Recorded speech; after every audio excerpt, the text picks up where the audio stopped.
right, my name is Hager Taha, Hagertaha. Now they'll begin with the patient's vital signs. The patient is tachycardic and they have an abnormal BP reading. Now these are both abnormal. It could be because of a compensation for the heart.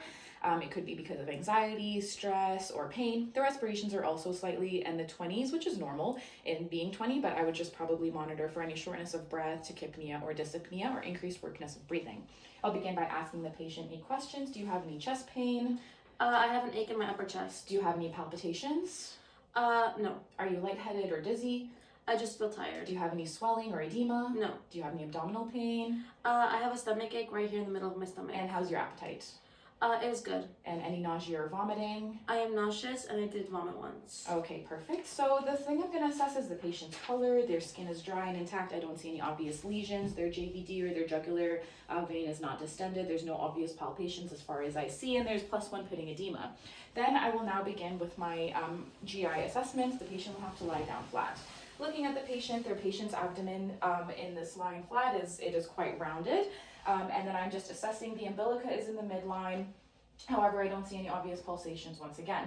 Now I'm going to begin with auscultating, first beginning with the right lower quadrant. The reason I'm doing this is because I don't want to falsely interpret any sounds when I'm touching it. I just want to make sure that I am not causing any movement or increased peristalsis.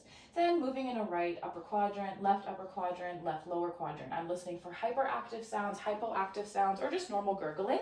If there are no sounds in that full minute, I would repeat my process for another 5 minutes. Then using the bell of my sound, I'm going to be going into the aorta. This is just below the xiphoid process. I'm listening for any bruits. This is almost like a whooshing sound or a pitching sound. Now I'm going to begin percussing with my 2 fingers and tapping. As I'm doing this, I'm moving away from the patient, which is the right upper abdomen. I'm just going to be tapping, and as the patient is experiencing pain there, I'm starting furthest away from there first. Now, when I'm doing this, I'm listening for a tympany, hyperresonance, dullness, or resonance. The normal sound would be tympany, which is almost like a high-pitched drum-like sound. Then I will begin palpating using 3 fingers in a rounded solution, again, being away from the patient's pain, which is the right upper mid. Now, the reason I'm using 3 fingers is because I really want to feel and increase my surface area. As I'm doing this, I'm feeling for masses, lumps, or anything of that sort, any tenderness, any distension, or anything like that. Then beginning the palpation for my cardiac assessment, I will begin with the carotid. And again, looking at the JVD, it's not really elevated, and feeling the carotid bilaterally for a full minute. Again, I'm making sure I'm not doing it at the same time as I don't want to impair any blood flow. Then I'm beginning at the radial, which is just outside the thumb, then the brachial at the crease of the elbow. Again, similarly doing it on the other side, and the pedis is just in the midline of the big toe. And again, looking for regularity, I'm looking for strength, I'm looking how fast it's going in that full minute. This person does have regular, and it is just a little elevated, but otherwise it's regular and strong. This is probably +3. Next, I'm doing my cap refill. I'm pushing down each finger for 5 seconds. And as I'm doing that, and in the 5 seconds, I'm looking for the blood flow and counting how long it takes for that blood flow to return or the color to return back to its original. This patient has 3 seconds capillary flow, which is normal. Next, I will begin my auscultation of the heart. With the auscultation of the heart, using the diaphragm, I'm starting on the right side, finding the clavicle, finding the second intercostal space. This is my apical pulse. Then moving to the second left intercostal space. This is over here. Then I'm moving to the third, which is my Erb's point. Then I'm moving to the 5th outside intercostal space. This is my tricuspid. Then finally the 5th mid, which is my mitral valve. Repeating the sound, I will begin with my bell. Repeating it, I'm listening for murmurs.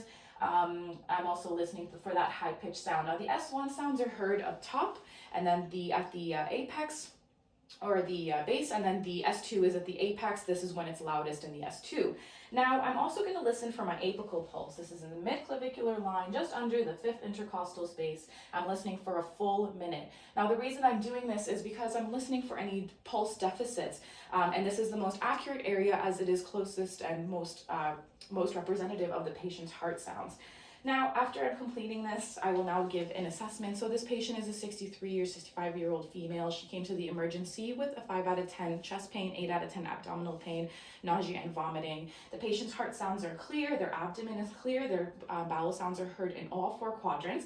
They have a +3 pulse that is regular but high at 101. The patient's blood pressure is also high. I would advise that the patient that the physician does come and assess this patient.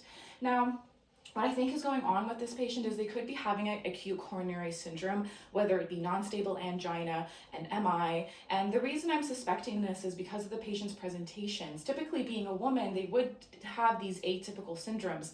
Now, another aspect of it could be because the patient has the epigastric pain and the shoulder pain, it could be misinterpreted, especially in a female.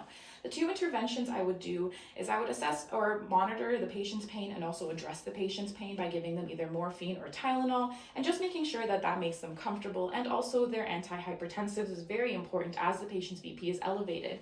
By doing this, I would give maybe metoprolol, I would maybe give a hydralazine, or I would give nitroglycerin to address both the chest pain and the hypertension, just making sure to monitor the patient's vitals that they don't drop too low.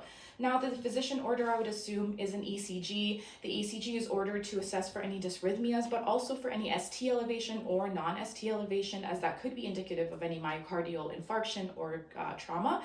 And similarly with my cardiac markers is the second order I would advise or assume that the physician would be ordering. And troponin is a marker for any myocardial cell damage, and therefore in this patient's case, it could verify whether they're having angina. Thank you.